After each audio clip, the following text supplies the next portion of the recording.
D'aller jusqu'à Rouen pour les Capesize, les plus grands cargos secs du monde. Après le déchargement de leurs marchandises, ils peuvent désormais faire demi-tour 20 km en aval à Hautot-sur-Seine dans une nouvelle zone élargie d'évitage. Elle vient d'être testée avec un navire de 289 mètres de long, le Fernandina.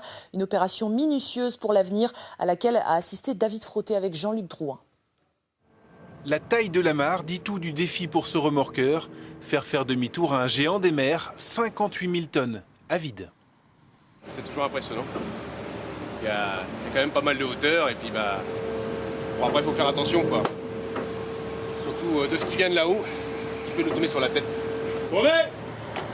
Ici, à Hautot-sur-Seine, à 20 km de Rouen, l'arène d'évitage vient d'être agrandie d'une centaine de mètres. 2 ans de travaux, 20 millions d'euros, une formation spéciale sur simulateur pour les pilotes. Mais l'investissement était nécessaire.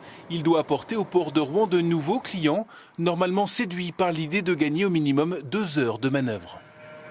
Ça fait gagner du temps pour les armateurs, ça fait gagner du temps, donc qui dit gagner du temps peut dire derrière gagner un peu d'argent. Et puis surtout, ça rajoute aussi en termes de sécurité pour nous, parce qu'on gère ici des navires gros avec des produits qui n'ont pas besoin de remonter du coup l'ensemble des installations portuaires du port de Rouen. Et donc en termes de sécurité, c'est un vrai plus que de faire les évitages ici. Devant, t'es dans l'axe? Ouais, je suis dans l'axe. L'opération reste millimétrée. À peine 30 mètres de marge avec le quai et toujours la contrainte météo. À 13 h, personne ne pouvait encore assurer que le demi-tour serait réalisable dans l'après-midi. Aujourd'hui, vous le voyez, on a du vent, on a 15-20 nœuds de vent. Sur la muraille d'un bateau comme celle-là, c'est très important. L'influence du vent est très importante.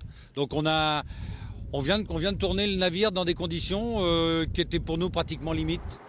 Les 289 mètres du Fernandina peuvent reprendre la mer, direction la Colombie.